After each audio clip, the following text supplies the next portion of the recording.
So I met up with some friends. We went to a bar and then continued the partying at a house party.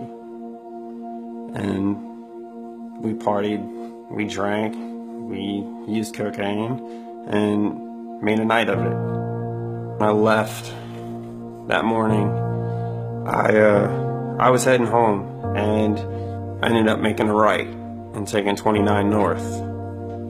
And I don't know why I made that turn. I remember like dozing in and out and swerving and getting close to the Jersey wall, like nodding off and then waking myself up and correcting myself. The last thing that I remember was waking up and knowing that I just dozed off again. And it was a split second before impact. I saw I was about to run into the back of a minivan. And that's when impact happened. And I ran over to that minivan and I looked in the back window, and all I could do was freeze. There was no movement. What I saw, there was no movement in the van. I could hear screaming from a woman and screaming her son's name. And all she was saying was Joshua. No matter how much my heart wanted to help or how much I physically in my mind thought about helping, for whatever reason I was locked on that piece of asphalt. So I went to the hospital and they took me into him, and he was laying on the stretcher and he was crying. The first thing that struck me was he smelled like one of the drunk patients that came up from the emergency room to my unit. I was scared about everything. If that little boy died like I thought he would, that my life was over, that I wasn't gonna be able to have a life. And part of me thought that that was okay because I knew what I had just done was unforgivable. And so I called Roddy to let him know that Aaron was being discharged, and Roddy told me not to bring him home. He said, I'm done. This is the last straw. And I said, well, what am I supposed to do? He's our son. I have to bring him home. There's no place else for him. And so we went and got his prescription filled, and I took him home. And the rest of the family was already there, and we went on with our Mother's Day dinner. And my brother goes and answers the door because the doorbell rings. And he says, Aaron, it's for you. It was a cop. To be honest, it was like 7 or 8 cops. You're being arrested for involuntary manslaughter. And I remember getting there and having to sign the paperwork. And I saw the name Joshua on the paperwork. And all I could remember was that poor mother saying Joshua. And I knew that I had just killed a kid. The judge said, no, we won't grant you a bond, but if you agree to go to a rehab, you can go to work release. And of course, I didn't know what that meant, but it sounded better than the jail I was at. So I went. And my mother drove me back and forth every day because the rehab program I was in was at the same hospital that her work was. I usually make her coffee, and I didn't make her coffee because she got up so early that morning. So she took off to work and hit a tree on the way to work. And I got down to the accident. I lost it because the car was totaled, and I knew my wife was hurt very bad. She fell asleep because of all the stress that she has with what's going on with me, and this is all my fault. I've ruined not only the life of a little boy, but now my mom is in the hospital fighting for her life because of me. The woman that I saw take care of people for her entire life was now immobile and hooked to machines. My family's rallying together, and we're believing for miracles to happen in my mom's life. This whole situation has started to renew my heart for God.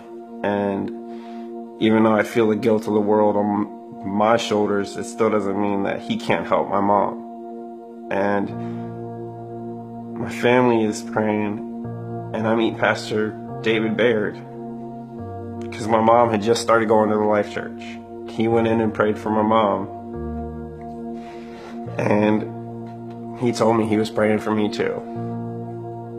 And shortly after that, the doctors pulled my dad and myself aside and said she needed to have a surgery, a specific surgery, because her pelvis was broken in 3 places. If she didn't get this surgery, there's a likelihood she wouldn't walk again. And now I have to leave.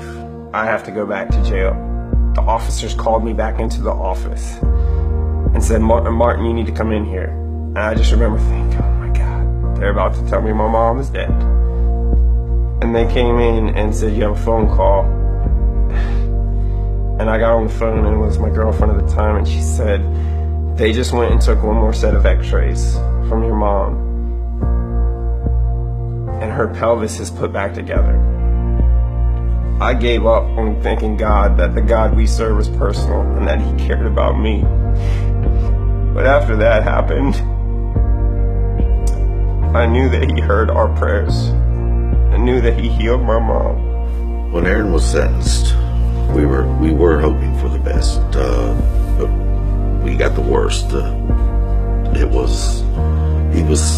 They gave him the max. Once the sentence was delivered, it was no longer jail. It was state prison. Well, I had developed a relationship with the chaplain of the jail, Chaplain Perez, and I wrote him and asked him if I could be in his program, which is called the Mind Dorm, which means Men in New Direction. I not only learned who I was in Christ, but I learned how to use the Word and study the Word and speak life into my situations and other people's situations. And I learned that the Word is really alive. I had gotten so much out of that program, I wanted to invest in other men that were coming through there. They voted for me to be a leader. I called home that night.